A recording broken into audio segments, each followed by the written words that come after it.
Watching Chris Klug race is impressive. There's always that factor of unknown. You can have a big lead and make a mistake, and the other racer can catch up and pass you, or vice versa. Take a closer look at the life of this three-time Olympian, and you may just come away amazed.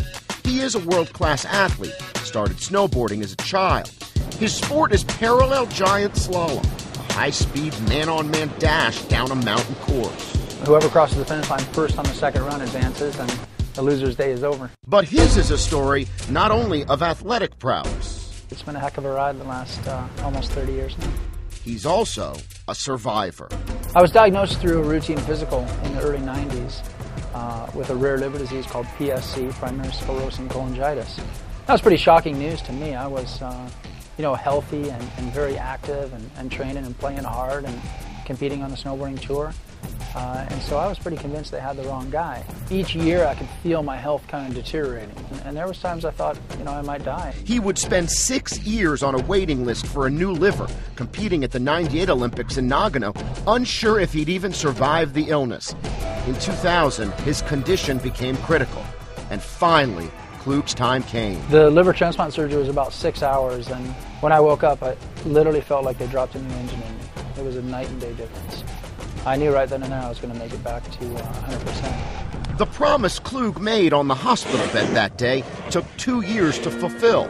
But there he was, in Salt Lake City, again an Olympian, and ready to race.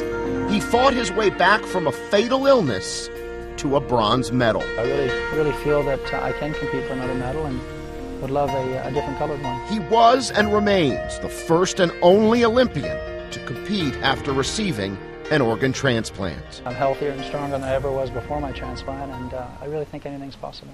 Here I was in a silver medal. Now that you know Chris Klug, it should come as no surprise that while his rivals were prepping for Saturday's competition, he was at a Vancouver hospital encouraging organ donation. I just sort of made a commitment to myself and my family. I said, hey, if I get through this, I'm going to do everything in my power to try and help other people that are going through the same thing, because it's a scary place to be. Through his charitable foundation, he helps teens across the country become organ donors. So whether or not Klug is able to add another Olympic medal to his resume, he's already proven himself as an Olympic hero. Jason Bronis, The Associated Press, Vancouver, British Columbia.